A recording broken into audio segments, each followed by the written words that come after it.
Today's conversation is about how he was able to bring a planner to market to, within about 3 months of preparation, raise $72,000 on Kickstarter with 1,700 backers and leave Kickstarter in back order for 2 months. And even since then, grow by about 500x month over month. So that's really hard to do because a lot of Kickstarter campaigns, their sales tend to stop because founders focus on fulfillment. But he was able to keep that momentum going even after the launch. So we're going to be going into that and a lot of other stuff today. But first off, fun story. So I booked a call with this girl named Katie McIntyre 2 years ago, and she's like, hey, I'm a project manager launching this planner in 6 weeks. And our email list is like 300 people. And first thing I told her, I was like, you can't do that in 6 weeks. And she's like, basically, watch me. So we end up starting to work together. And she proved me wrong. The Monk Manual ended up being an overnight sensation. And since then, I've been literally obsessed with this planner. The Monk Manual, for those that don't know what it is, it's a quarterly planner for helping you really map out things to help you have more peaceful being and purposeful doing in your life. So I've tried a ton of planners in the past and none have really stuck with me, but I've been using now the Monk Manual consistently for like 18 months now since then. I don't know if it's because of the personal connection or not, but it's a testament to Stephen creating an awesome product, which is the hardest thing to do, but also marry that with a really great brand launch strategy and nurture strategy, just keep it going over time. So Stephen, I'm like really, really stoked to have you and to be able to have this conversation with you. Cause like, again, I don't know why it took us 2 years to really do this, but here we are. So. Yeah. And maybe this is the right time now. There's a lot more we can probably talk about as we've got some distance from it as well. Yeah, I think so. And you're only a few hours away. So I guess like for those, I sound a little like fangirl obsessed, but seriously, great planner, but less about the planner, more about Stephen here. So Stephen, like for those that have never heard of the Monk Manual, but they either are like just starting on their journey, maybe they're 2 years behind you, or maybe they're even like launching that second product. I want to paint the picture first off of like how you were inspired to create a planner and make a run for this. Like, how did the Monk Manual really all start? Yeah, I'm a little verbose. And so anytime there's a question like that, my mind goes to, I could give the hour-long answer, the 2-minute long answer. So I'll try and err on the 2 minute. I'll probably end at 5 or 10. For me, specific to this product, I think that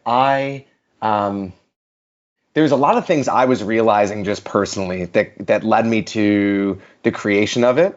I have probably since I was in high school, actually, been really interested in somewhat of a growth mindset. It's funny, different personalities are drawn to different things.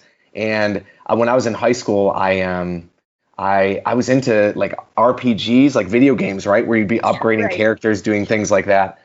And then at one point I was like, why am I wasting so much time doing this? Like, this isn't real. Why don't I go and actually invest in myself or invest in anything that's actually real? And so I've been pretty serious for a substantial period of time around trying to really, I guess, live a fuller life and be the best person I can be and really try to go for it. And that's led me to learn a lot of different things and brought me to the productivity space. And I really found myself engaging pretty deeply in all the best practices you'll read around productivity, only to find that a lot of productivity focuses or tends to focus on how to do things right rather than on doing the right things, right? So the big difference there is there's this focus on how do you be more efficient, right? How do you better manage your time? How do you kind of how do you just optimize and kind of carve out all this stuff? And so what I was finding is I was actually living in a way where there's a lot of throughput. Like I was getting through a lot of stuff, but I think what it actually was what I'm thinking about now as a term. This just actually came up last week, but this idea of like placebo productivity, like it feels productive, but it's not actually productive, right? Mm-hmm. You're not really doing your most important work. You're not really engaging the task of life, whatever that is in front of you. You're kind of just moving really fast. And the thing is when you're moving really fast, just like moving in a car, you start like missing signs. You can miss turns and you can crash, whatever it is. And so I was living in that way, and I found that although I felt fairly productive, I was lacking a real sense of peace. And when I sat back and looked at that, I realized that actually my whole desire for being productive was actually rooted in my desire for peace. And so it's like, this doesn't make any sense, right? Why what I'm thinking is supposed to be helping to achieve peace is actually taking it away. So so all these different things started coming together, and reading all these diverse kind of perspectives and best practices on well-being and productivity and personal growth, I ended up seeing how really the life of a monk kind of was an exemplary structure for living out one's day, right? And so that I spent about a little over a year actually working through that very actively, and actually plotting out the product. Knowing that I would then go and launch it. And when I first started actually building it, I didn't know how I was going to launch it. I was going back and forth between, should I do a Kickstarter, should I just launch it? And what ended up happening with Kickstarter is, and I think maybe people are similar to this, right? I think there's different ways people come into having a business or a product. Some people will start with an audience maybe, or a niche, and say, all right, I want to serve this, and then they'll figure out what the product is. Other people will come up with a product and then say, how do I go and bring this to an audience? And I really felt like I understood an audience. I saw an audience niche that wasn't really being filled or met. And I also had this product, but in the beginning, I didn't really know how I was going to bring it to market per se. And so what ended up bringing me to Kickstarter was just this realization that, okay, I can go and launch this product and try and tell my friends and maybe run some ads and this and that, but it's going to be just like a very slow burn because no one's going to really necessarily care, right? There's nothing momentous about it. But the thing that's really great about a crowdsourcing thing is, I don't know, there's something, when something becomes an event, it just feels different. There's a reason to actually go and look at something. And it's not only even just externally that it becomes an event, but it's also something where realistically, right, we all probably have a circle of maybe it's 100 people. I don't know what the exact number is, but 100 people who care about us and will support anything we do, right? If we're going to go and sell cookies to support some sort of charity, they'll buy our cookies, right? Whatever that is. Yes, exactly. And if you just launch a product and say, like, shoot out an email and say, oh, here's this thing, maybe they'll engage in it, maybe they won't. But there's something different about a crowdfunding campaign. So yeah, you know, I'm going kind of all over the place a little bit here, but with the Monk Manual, I was developing the product and I really believed in it. And I saw, you know, I could do this Kickstarter. It's probably going to be a really great way to launch it. And, you know, if it doesn't work, if it doesn't sell, I think it's probably the best conditions to really test an audience and know if it's going to sell. So if it's not going to sell here, then it's good because I will have wasted a lot of time. But at least I'll know I wasted that time and I won't waste any more time. I really believed in the product. My question was whether I would be able to, or the audience would be able to connect exactly with what I was trying to do. That was where the hypothesis was untested. I knew the product worked. But that I kind of Kickstarter checked all those boxes. So that makes sense. I know that I'm getting all my information about what you guys did behind the scenes from Katie. So I'm sorry if this is a little off, but did you guys do any testing with beta users, like people that were using the PDF to give feedback before you did a print run, or like, what did that look like for development? Yeah, I had a group of people that I had testing the pages leading up to it. And I don't remember the exact timeline because it's a few years ago now. I want to say some of it was being tested about 6 months leading up. I was using it personally. I actually had a 3-ring binder and I would print out different versions of the pages. And I had like a separator, because the way the Monk Manual is formatted is you know this, but for the audience that's listening, it's like month, week, and days, and it kind of trickles down that way. And so I would print out the pages in this 3-ring binder and I'd kind of flip back and forth. And then when I changed things, I'd try it out. And none of this was really well designed. It was very shoddy. It was super shoddy. So there was some back and forth testing. But you know, it's funny. I have mixed feelings on. I think that there's there's a lot of value that comes from testing a product and helping and actually putting in people's hands and seeing how they really use it. Yeah. At the same time, I think that depending on the nature of your business, I think if you're doing something, say on Amazon, where you're selling an umbrella and you know it's an umbrella and people buy umbrellas and it's just a version that's purple for people who love purple things. I mean, you don't necessarily have to test that, right? But for some products where you're trying to create value or maybe change behavior, it's actually really difficult for an audience to see something that they haven't used previously. Does that make sense? So like I couldn't have actually tested the Monk Manual like in theory and said, hey, would you be interested in something like this? Because people can't necessarily relate to it. So I am a big believer in putting it into people's hands and seeing how they use it. But I do think that for entrepreneurs, sometimes it actually can be very misleading if you're just going and shopping the idea around and saying, hey, is this a good idea or not? Because if it's really like a visionary idea, people won't get it, right? There were a lot of people who told me the Monk Manual, even people who are very close to me, when I was like, hey, I want to do this, they thought it was a very dumb idea. So, but that's what makes it more of a visionary thing, right? Not to put it on a pedestal, but like that sort of idea, anything that's somewhat new. That's interesting you say that, because I even see like, even for hardware or thing where prototype iterations are a must, like if you get people to use a product that is not finished yet, obviously the functionality is not there. So even if they think it's a genius idea, they're like, oh, well, it's like, it's cracked here, or it doesn't look as good, or because they don't get that it's like a version 1 or 2 prototype. So in saying that, like, how helpful was the feedback you got from getting people to test? Yeah. So for me, and I don't know if this is the exact best way to do this. I know there's people who do this for a living, right? Do audience testing and user testing. Most of the people I had testing it, I knew personally.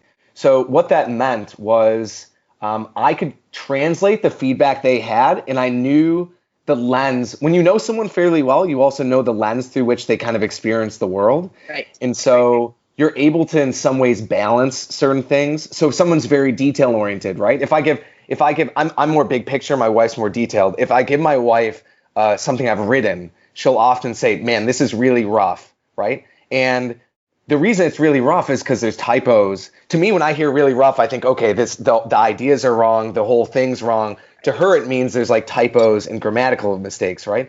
And so if you know someone's very maybe detail oriented or whatever, you can kind of balance that when you're testing it with people. But also, I think it depends on the audience, right? Because different audiences are going to care about different things. There's planners, for example. So the Monk Manual, I've chosen to have the Monk Manual be one color. There's not a lot of variation, but there's some businesses around journals, planners, where their whole thing is just having different colors, having it be very flowery, have it be all these different things, and it's almost entirely it's the customization play, right? And I think that's a different audience though as well, right? So it's like knowing what does your audience specifically care about and kind of testing them on that. And when you were getting people saying that this is a stupid idea, even though it's really not, how did you look past that and keep going? Like, how did you know that this would sell even when people were like, this is dumb?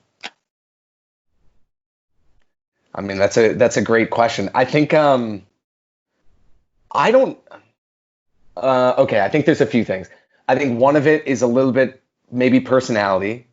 I think I'm maybe the sort of person that if I'm in a meeting, for example, I'm not necessarily going to speak up and give my opinion or sound very confident about something unless I am actually very confident about it.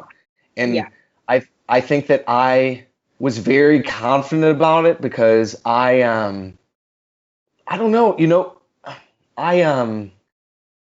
again, a personality thing. I tend to sit back and I observe a lot. And I think I'd spent so much time observing certain things, certain audiences, certain other products, how people would use them. There was so much observation that I felt I really, really, really know this is going to work. I was very convicted that it would. And the fact that other people couldn't necessarily see it, I think that it was it was because they didn't necessarily have that same level of depth of maybe insight into the customer or the product. But there is a level of, like oftentimes the word faith is used in more of like a spiritual think context. But I think more broadly, the idea of belief in things maybe unseen, it does require a certain level of faith, right? Faith in oneself, faith in one's ability to leap into it. And and I think I don't know, at the end of the day, I just felt really convicted. And it's not that common actually for me to do that, right? Again, like I don't often feel very strong convictions. So when I do, maybe I've just learned to trust my intuition around those things. I don't know. Yeah. What I want to do is be able to deliver a little nugget or soundbite that could be helpful for the people listening. And maybe this would be a way to pivot off of that and give something fairly helpful. Is I do think that I had a few people around me at the time who maybe were a little bit bigger picture, who could see things strategically, like even Katie, right? When we're talking about Katie, I talked to Katie and she immediately got it. Like she got it more than anyone else got it, right? And that was really affirming, right? And that was really affirming. And I think in some ways she was really able to then enter in and bring a certain level of energy into the project, because it wasn't just like checking someone out with their food at the grocery store, right? It was something where she was like, I really believe in this. This is really something that I see the potential in. And there's an energy and power that kind of comes from that sort of thing.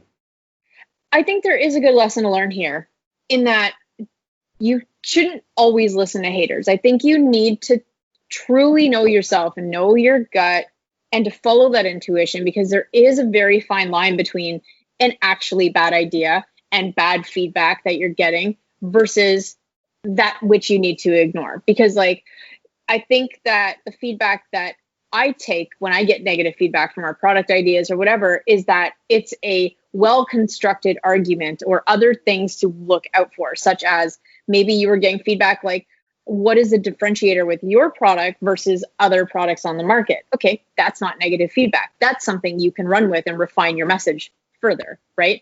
So I think that Elon Musk got so much hate with what he's trying to do because people don't understand it. So I think that as an innovator, when you're bringing out new products, sometimes you just got to go for it and not listen to other people. So. Yeah, and I think too, there's a certain level of self-knowledge that comes into play, right? So in just kind of radical honesty. So like you think of an Elon Musk also has a track record of probably experiencing at certain points where he had ideas that people didn't believe in that ended up working out, right? And maybe also other times where he thought something was going to work and it didn't, right? So this is a really small example, but I know that sometimes I think I'm going to be able to go and make it to an appointment and I can't. And I don't because I'm overly optimistic when it comes to time, right? Like I am almost always overly optimistic when it comes to time. I always think I can get more done. I always think I don't know. And this is common for entrepreneurs. I've heard that there's usually a coefficient of time where whatever it is, if people think something's going to take an hour to do X, it's actually almost always like 1.5. Like we all have a coefficient, right? Especially entrepreneurs. They tend to be optimists, which enables them to go and do things other people are maybe not willing to do because it's scary, right? It's very scary. There's a lot of emotional turmoil that's a part of it. So, but I think knowing that, because what I don't want to, I also don't think it's wise to go and just leap and not to be careless about things, right? I think it's best to go and kind of try to hedge things and try to really understand. And it's not totally fair for me to say, oh, it's just my intuition. I really get it. I feel like I had a really deep understanding of the customer. I think I had a deep understanding of like the audience, and I think I saw how other products had done similar things in other maybe audience niches and been fairly successful. And so it was there's a book called Blue Ocean Strategy that I'm reading it. No, it's a great book, and I would encourage it for anyone who's listening to this as well.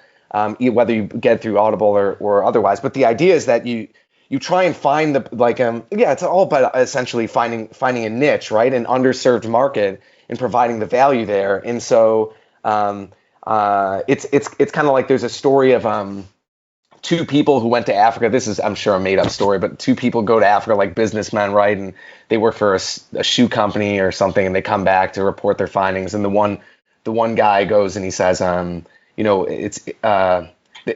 results were terrible. No one wears shoes there, right? And the other guy says, like, our results were great. Like, no one wears shoes there. So the story being is that the one guy's not able to see that actually that's like an unmet need, right? Obviously, shoes are something that really help people, and so there's this audience that might not necessarily be partaking in it. And it in some ways it was somewhat similar for me, right? Where I saw, okay, here's this tool, and I thought I could actually serve better than any other competitors as well. So, which I love. I want to shift the conversation a little bit more to brand growth after Kickstarter, but first, I am curious. What is something that surprised you about Kickstarter in that process? Can I say a couple of things? Yeah. So, I'll try and limit it to 3.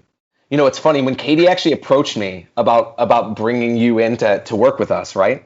At the time, I was this guy I'm fairly conservative in general, right? I'm not a big risk taker. I don't even like really spending money. It's hard for me to like get used to the idea of like spending money to make money. It's just, I don't know if it's upbringing or what it is. But when she first like brought it, she was actually bringing me a little bit out of my comfort zone working with you. And I think it was so good to do that because I think it's really, really helpful to have someone who knows what they're doing because it is way more work than it seems, right? If I was to average out the amount of time and expense that I spent doing the Kickstarter, I probably made about $2 an hour, right? Maybe. And it was all worth it. 100% it was all worth it. But it wasn't necessarily worth it from a short-term perspective. And I think that having someone who, I think the need for guidance and how much there are some, like, there's particular best practices. I think that was surprising. So that's one thing. I think another thing that was surprising to me is maybe how much your audience really plays a big role in it. On some level, it's not just about having a product, it's ultimately about having an audience. And I think sometimes people will build a product and not have the audience. I was lucky enough that I started kind of picking up on that a few months out and was able to kind of get some runway. Because there is a seasonality to some of these things as well, and you want to hit I think especially for certain products, you want to really be in a certain time period in order to get the best return. But the thing actually on a personal level that's really interesting, and this is entirely personal, and maybe it's helpful, maybe it's not, but I had a friend who was a consultant, and when I was talking about going and working full time for myself, I was asking him, you know, what advice would you have? And he's like, you'll be surprised at who comes with you, right? You'll be surprised that some people that you thought would be your number one supporters they're nowhere to be found. And then there's other people, you end up finding that there's kind of a tribe that rallies behind you that you didn't even know probably viewed you the way they did or weren't as invested in you as they are. And there's a richness even from a relational level to see the people who come out, to see like the support. And I guess one last thing too is, and this is maybe my personal experience, because I wouldn't say, I mean, it's not like my product is a nonprofit or something, but there is this, I mean, for me, in some ways, there's a missional aspect to it. Like I'm really trying to help people and do a good thing. And I was also surprised at kind of how valuable and how helpful it is when you're able to find people who really connect with what you're doing. And not only that, but also when you take a bolder stance, when you say, I'm going to go and do this, right? I'm going to plant my flag in this thing. Yeah. When you actually lead, people start to follow you, right? Because I think most people want a leader. And there's not that much that separates us from the people who are doing things that maybe we even look up to, except they've said, I'm going to plant my flag and go and do this. Yeah. And we want something to believe in, and you give them something to believe in, right? Sure. Yeah. It really, really works there. So yeah, those are great answers about Kickstarter. And then a reason why I commented in the beginning about Kickstarter transition into selling afterwards being so difficult, because I find that a lot of founders, because you have 4 months to deliver product or like whatever your runway is, I find that a lot of people jump into fulfillment mode and stop selling completely. And then you lose a lot of the momentum that your Kickstarter campaign actually generated. So I'm wondering for you, I'm not sure if that was you or if you kept selling, but because you were in so much back order and just kept that growth going, I'd love to talk about the brand growth even after Kickstarter and what you focused on to be able to keep it sustainable and growing month over month. Yeah, so a couple of things, and I would encourage anyone who's thinking about a product. This isn't a non-starter. If your business or your product doesn't fall into this category, but it's really helpful if it does. And that's thinking about the actual business model itself of whatever you're selling, right? So if you're selling something that is I don't know, a kayak or something that's your forever kayak, and someone's only going to buy one. It's a different thing versus for me. Part of it is if my product works. So this was the hypothesis. If it works, it lasts for a quarter. So and I believe it delivers at least the amount of value that it's asking for. I think an exponent of that, or what it's being charged for. So yeah. So if it works, then the business model is such that I'm not just having to play the game of cost per acquisition if I'm doing like an ad spend or whatever, but I'm actually able to know that it's actually more of a lifetime value. So the business model, as long as the product's working, will have a fairly high lifetime value of a customer, right? And that puts me in a different position from a business standpoint than other people would be. So what ended up happening is I did have a lot of fulfillment to do immediately afterwards. I was lucky. I mean, it was pretty much all friends and family. We did not go to a fulfillment center because I really wanted to invest in those first customers. Right, the packages and stuff, yeah. Yeah, so the packages were very, all the monk manuals were hand wrapped in the tissue paper, and I actually signed a personal note to every single person who participated. I mean, I tried to go all in because I'm thinking these are there you go, you have one there. I don't do the personal note anymore because I do work with a fulfillment center now, but I was thinking, okay, these are my first, 1,000 customers. Like these are really important customers, right? And I can't compete with the big guys in certain ways, but from a personalization, from a personal connection standpoint, I can, whereas they can't. So I really want to focus in that area. And basically friends and family helped me to get all those books out. But then I did have some inventory issues and ran out of books. And, sales always kept continuing, right? I've never had a day where there wasn't sales since I started. But I would say maybe February. So I did my Kickstarter. I think it ended in November. December, January are big times for planners anyways. Once it came to February, numbers were dropping. March, it got pretty low comparatively. And that's also, there's like people are getting into like a credit card coma where they're all the bills from Christmas are coming. They're like, we can't spend any money. So that's naturally, I think, a dip for a lot of businesses. But I think what ended up happening is there was a little bit of when the product landed, there was kind of an aftershock because people like yourself, right? People would get the planner, would like it, they bring it to their workplace, other people hear about it. There's kind of a little bit of a ripple effect. No, but then it dipped. And since then, I've just been kind of ramping back up, right? And a lot of that's been driven through. I do some stuff with some email workflows and like lead captures.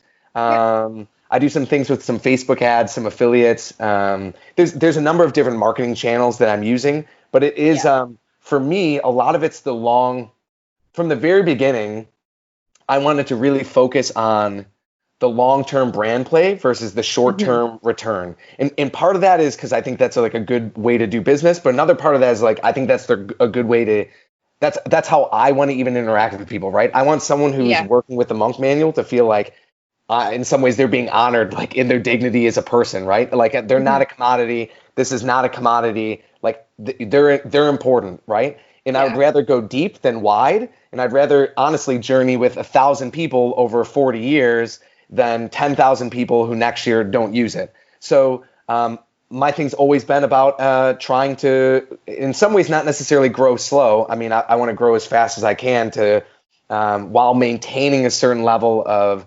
connection and service. Because I just think especially in like an age of Amazon, when you have like Amazon, it's fascinating. There's so many businesses right now that like will white label and even do the Amazon thing. And I think that's very viable.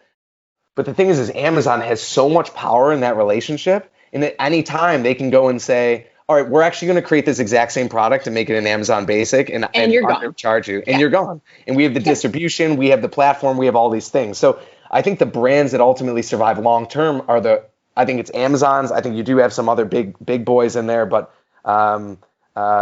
then you have a lot of just the customer focused, like brand connection companies. Gotcha. And when you say that you choose to go deep with 1,000 versus acquiring 10,000, can you give me an example of how you're going deep and really focusing on your base right now?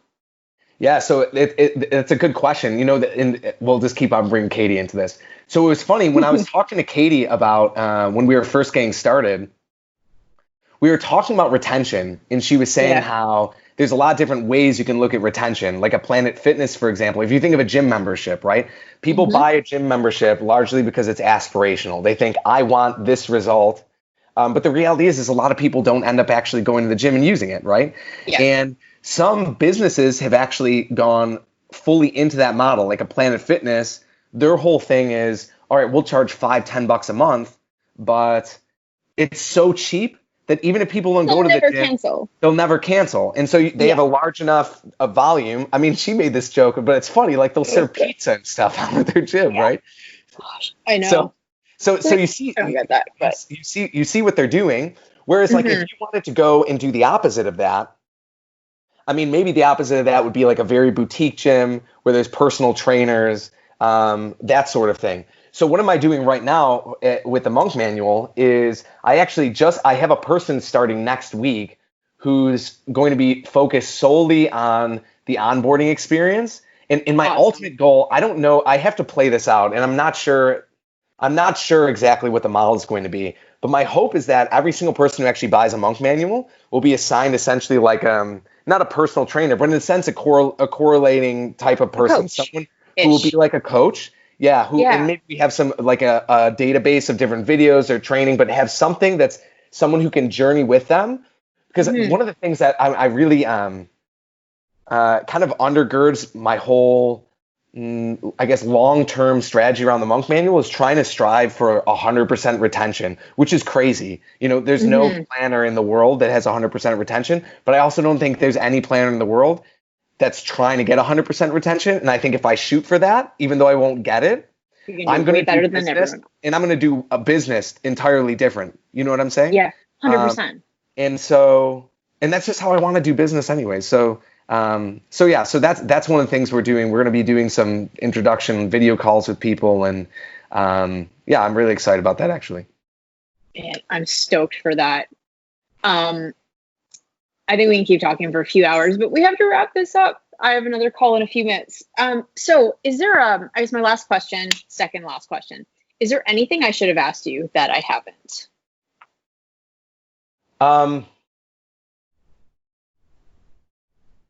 I don't think so. I just think, again, I think anyone who's listening to this probably is an entrepreneur or working with entrepreneurs, and I think there's a lot of great resources out there to learn from. I think that focus on the big picture and take care of yourself, get people around you who help support your vision. No, I don't really have anything else other than that. Those can be my closing comments. I love it. And hey, if people want to grab a Monk Manual, two things. We are going to post a link below. It's my new affiliate link because it, again, took me that long to get one. My bad. But also, if you don't want to support the affiliate, totally cool. Go to monkmanual.com. But yes, Stephen, is there like anywhere else you want to send people if they want to get in contact? No, I think that's good. I think if there's any questions, they can also reach out to hello@monkmanual.com. You're also able to download some free pages if you go to first.monkmanual.com, and you can try out just the daily pages free. But yeah, no, I appreciate the time today. This has been a great conversation. I want to thank you as well. Yeah. I this didn't organically come up, but I don't think we would be where we are without you and your support through the whole process. So I'm grateful for that. Thank you. Yeah, that means a lot. All right, guys. And that's First, FIRST. Yeah, First. Yeah. FIRST. Awesome. Okay. All that will be below here. Great. Well, thanks so much for your time, guys. If you love the content, be sure to hit subscribe, smash the like button, show Stephen some love. And thank you so much for your time today. Thank you, Khierstyn.